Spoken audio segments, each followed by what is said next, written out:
வணக்கம். இன்றைய சொல்ல மறந்த கதையில் வரலாற்றில் நிறைவேறாமல் போன ஒரு பெருங்கனவை பார்க்க போகிறோம். மதுரையை ஆண்ட நாயக்க மன்னர்களில் தலை சிறந்தவராக கருதப்படும் திருமலை நாயக்கரின் காலம். மதுரை வளநாட்டின் செல்வ செழிப்பிற்கு எடுத்துக்காட்டாக தமது அரண்மனை, புது மண்டபம், வண்டியூர் தெப்பக்குளம் என நிறைய கலை அம்சங்கள் நிறைந்த கட்டிடங்களை திருமலை நாயக்கர் உருவாக்கியிருக்கார். மதுரை மீனாட்சி அம்மன் கோவிலுக்காக பிரம்மாண்டமான தேரையும் வடிவமைத்து தேர் ஓட மாசி வீதிகளை செப்பனிட்டு பெரிதாகவும் ஆக்குனதும் அவர்தான். அந்த காலத்தில் ஸ்ரீரங்கம் பெருமாள் கோவில் 64 ஏக்கரில் பிரம்மாண்டமாக அமைந்திருந்தது. இப்பவும் அதே 64 ஏக்கர் தான் இருக்குது. ஒரு ஊரே அந்த கோவிலுக்குள்ள இருக்கும் வகையில் திருமதில்கள் இப்பவும் இருக்கின்றன. அது அப்போவே இருந்தது. இதை போல மதுரை மீனாட்சி அம்மன் கோவிலையும் சுற்றி பிரம்மாண்டமான மதிலையும் அந்த மதிலோட கிழக்கு வாயிலில் பிரம்மாண்டமான கோபுரமும் கட்டணும் அப்படிங்கிறது திருமலை நாயக்க மன்னரின் கனவாக இருந்தது. இது மட்டும் இல்லை, மதுரை அழகர் கோவில் உள்ளிட்ட அந்த மதுரை ராஜ்யத்திற்குட்பட்ட 64 ஊர்களில் சைவ வைணவ கோவில்களில் ராஜகோபுரம் கட்டவும் ஒரு பெரிய கனவை திருமலை நாயக்கர் கண்டார். அவருடைய கனவு எப்பவுமே பெருசாக இருக்கும்.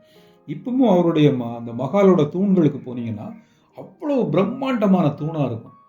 பெரிய தூண், 2 பேர் சேர்ந்தாலும் கட்டி அணைக்க முடியாது, அவ்வளோ பெரிய தான். அது மாதிரி ஒரு பிரம்மாண்டமான கனவு கண்ட மாமன்னன் அவர். 64 ஊர்களில் ஒரே நேரத்தில் திருப்பணிகள் நடந்தால் மதுரை நாடு முழுவதும் 10,000 தொழிலாளர்களுக்கு வேலை கிடைக்கும். 10,000 குடும்பங்கள் அந்த திருப்பணி முடிகிற வரைக்கும் பசி இல்லாமல் வாழ முடியும். திருப்பணிகள் முடிந்த பிறகு கோவில்களுக்கு வரும் பக்தர்களோட எண்ணிக்கை அதிகரிக்கும். அப்போ அது மதுரை வளநாட்டுக்கு மட்டும் இல்லாமல் பக்கத்தில் இருக்கக்கூடிய அந்த சோழ நாட்டிலிருந்து இல்லை மைசூர்ல இருந்து இப்படி பல பக்தர்கள் வரும்போது மதுரை நாட்டிற்கான வருமானம் அதிகரிக்கும். இப்படி தமது மதுரை வளநாட்டை மேலும் செழிப்பாக்க ஒரு கனவு திட்டத்தை மன்னர் திருமலை தீட்டிய ஆண்டு 1654. ஏறத்தாழ அந்த நேரத்தில் முதுமையை எட்டியிருந்தார் மன்னர் திருமலை. ஆனாலும் இறைப்பணி நிறைவுக்கு வராமல் இறைவனோட திருவடி நிழலுக்கு செல்ல மாட்டோம் அப்படின்னு திடமா நம்பினார். அவரது பிறந்த நாளான தைப்பூசத்து அன்றைக்கு கடைக்காலிட்டு 64 ஊர்களையும் ஒரே நேரத்தில் பணிகள் தொடங்கியதாக வரலாற்று குறிப்புகள் சொல்லுகின்றன. இந்த பணி மும்முரமாக நடக்குது எல்லா ஊர்களையும். இந்த செய்தி அண்டை நாடுகளுக்கெல்லாம் போகுது, எல்லா நாட்டு மக்களுக்கும் போகுது. தொழிலாளர்கள் தேவை இருக்குது இல்லை, 64 ஊரில் நடக்கும்போது நிறைய தொழிலாளர்கள் தேவை, ஆணும் பெண்ணுமாக வேலை பார்க்குறாங்க. இப்போ எல்லா ஊர்களுக்கும் போகுது. இந்த திட்டம் மதுரையை மேலும் வளமாக்கும் அப்படிங்கிறது எல்லாருக்குமே தெரியும், எல்லா நாடுகளுக்கும் தெரியும். குறிப்பா மைசூர் நாட்டால இந்த இதை பொறுக்கவே முடியல. ஏற்கனவே மதுரை வளமா இருக்குது. சத்தியமங்கலம் வரைக்கும் நாயக்கர் ஆட்சி தான், மதுரை நாயக்கருடைய ஆட்சி தான். சேலம் அங்கெல்லாம் இருந்தது நாயக்கர் ஆட்சி. இதை மைசூரால பொறுக்க முடியல. கிபி 1656 ஆண்டு மைசூர் மன்னர் நரசராஜன் காந்தரீவன் மதுரை மீது போர் தொடுக்கிறார். ஆனா வழக்கமா என்ன பண்ணுவாங்கன்னா, போர்னா 2 நாட்டு படைகளுக்கு இடையில போர் நடக்கும். அந்த போர்ல வெற்றி பெறுகின்றவர்கள் தோற்றவர்களுக்கு கப்பம் கட்டுவாங்க. இது வழக்கமா இருக்கும். ஆனா இந்த மைசூர் மன்னர் என்ன போர் தொடுத்தார்னா, இது மன்னர் மீதோ படைகள் மீதோ வஞ்சம் தீர்ப்பதற்கோ இல்லை வேற ஏதோ காரணத்திற்காக தொடுக்கப்பட்ட போர் மாதிரி இல்லை. மதுரையை டேமேஜ் பண்ணணும், மதுரை மக்களை அவமானப்படுத்தணும், அவங்க யாரும் வெளியில வரக்கூடாது, நடமாடக்கூடாது, இந்த பணி முடங்கணும் அப்படிங்கிறதுக்காகவே நடத்தப்பட்ட போர். என்ன பண்ணாங்கன்னா, மைசூர் ஆளுகள் இந்த போர் படையெடுத்து வரும்போதே ஒரு விசேஷமான கருவியை கொண்டு வந்தாங்க. அது பாக்கு வெட்டி மாதிரி. அந்த காலத்தில் பாக்கு வெட்டின்னு ஒன்று இருக்கும். இந்த பாக்கு வெட்டி எப்படி இருக்கும் அப்படின்னு கேட்டால், ஒரு மனுஷனோட மேல் உதட்டையும் மூக்கையும் சேர்த்து வெட்டுற மாதிரி இருக்கும். மூக்கோட நுனியை சேர்த்து வெட்டுற மாதிரி இருக்கும். மூக்கை அறுத்துட்டு விட்டுறது. மூக்கை அறுக்கிறதுங்கிறது ஒரு அவமானப்படுத்துகிற செயல். ராமாயணத்தில் சூர்பனகையை ராமன் அதனால தான் அவமானப்படுத்தினார், மூக்கு அறுத்து. அந்த மாதிரி மூக்கு அறுக்கிற போரை தொடங்கினார்கள். மைசூர் தளபதி கொம்பையாவோட தலைமையில் வந்த படையினர் சத்தியமங்கலத்திலிருந்து வரிசையா கிராமங்களுக்கு உள்ள புகுந்து ஆண்கள் பெண்கள் இவங்க எல்லாம் மூக்கையும் அறுத்தாங்க. குறிப்பா மீசையோடு இருக்கக்கூடிய மேல் உதட்டை அறுத்து அனுப்புகின்ற வீரனுக்கு பரிசுன்னு சொல்லி மைசூர் மன்னர் அறிவிச்சார். ஒரு வீரன் எவ்வளவு மீசையோட ஆண்களுடைய மூக்கை அறுத்தாச்சுன்னா அவன் வெளியில வரமாட்டான். அப்போ அவன் போருக்கு வரமாட்டான், இந்த மாதிரி கோயில் திருப்பணிக்கு வரமாட்டான், அவமானத்தால் வீட்டுக்குள்ளே முடங்கிக்குவான். திருமலை நாயக்கருடைய திட்டம் முடங்கி போகும். இதுதான் அவருடைய திட்டம். இதுக்காக மூக்கு அறுத்து ஒவ்வொரு வீரனும் சாக்குல மூக்குகளை மூட்டை கட்டி மைசூருக்கு அனுப்பினார்கள் அப்படின்னு அந்த போர்க்குறிப்புகள் சொல்லுகின்றன. இப்படி ஒரு போர் திண்டுக்கல்லை கடந்து மதுரை வரைக்கும் வர்றாங்க. இந்த போர் முறை ஏற்கனவே முதுமையில் இருக்கக்கூடிய திருமலை நாயக்க மன்னருக்கு மன உளைச்சலை உருவாக்குகிறது. என் நாட்டு மக்களை இப்படி துன்பப்படுத்துகிறார்களே, தேவையே இல்லாமல் அப்படிங்கிறது. இங்க வேலை நடக்கிறது, எல்லா இடங்களும் 64 ஊர்களில் வேலை நடக்கிறது. படைகள் எல்லாம் பிரித்து அனுப்பப்பட்டிருக்கிறது. 64 ஊர்களில் வேலை நடக்குது. இப்ப திருப்பணியை நிறுத்தினால் இறைவனுக்கு மீது குற்றம் வந்துவிடும், தெய்வ குற்றம் வந்துடும் அவருக்கு ஒரு நம்பிக்கை.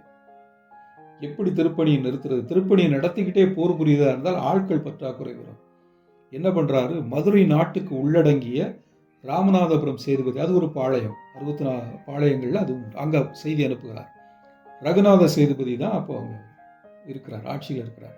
ரகுநாத சேதுபதி உடனடியாக 25,000 படை வீரர்களை திரட்டிக்கிட்டு மதுரைக்கு வர்றார். மதுரையில 35,000 படை வீரர்கள் இருக்கிறாங்க அங்க அரண்மனையில். அவர்களை சேகரித்து வச்சிருக்காரு. திருப்பணியும் நடக்கணும், இந்த போரும் நடக்கணும் அப்படிங்கிற நிலையில் ஒரு 60,000 வீரர்கள் இதோடு திண்டுக்கல்லை கடந்து வருகின்ற மைசூர் படையை எதிர்கொள்கிறார்கள். எதிர்கொண்டு போரிட்டு துரத்துகிறார்கள். திண்டுக்கல் கோட்டைக்குள்ள மைசூர் படை போய் ஒளிஞ்சு கதவை சாத்திக்குது. கோட்டையை முற்றுகையிட்டு தாக்குறாங்க. அந்த தாக்குதலில் 12,000 வீரர்கள் இறந்து போனார்கள் அப்படின்னு சொல்லி ஒரு செய்தி இருக்கிறது. அந்த சடலங்களை அகற்றுவதற்கே ஆள் இல்லை. அப்படியே போட்டு மைசூர் படை பின்வாங்கி ஓடிச்சு. துரத்திக்கிட்டே போச்சு மதுரை படை. துரத்தி மைசூர் படையை என்ன பண்ணாங்கன்னா பதிலுக்கு மதுரை படையினர் மூக்கறுத்தார்கள் அப்படிங்கிறது. இந்த போரை வெற்றிகரமாக மைசூர் வரைக்கும் விரட்டிட்டு போனாங்க. மதுரை படைகள் போய் அங்கேயே முறியடிச்சார்கள். மைசூர் படையில் இருந்த அத்தனை பேரின் மூக்கையும் அறுத்து பழி வாங்கினார்கள் அப்படின்னு சரித்திரம் சொல்கிறது. இந்த போர் காரணமா 64 ஊர்களிலும் நடந்த பணிகள் பாதிக்கப்பட்டன. மன்னர் திருமலையின் உடல் நலமும் பாதிக்கப்பட்டது. அவர் மனநலம் பாதிச்சது, மனசுல ஏற்பட்ட வலி உடலையும் பாதித்தது. முதுமை வேறு, மரணப்படுக்கையில் விழுந்தார். அங்க ஜெயிச்சிட்டோன்னு சொல்லி மதுரையை ஜெயிச்சிட்டோன்னு சொல்லி சொன்னாங்க. மதுரையில் ராஜாவுக்கு, திருமலை மன்னருக்கு, சேதுபதிக்கு ஒரு வரவேற்பு அளித்தார்.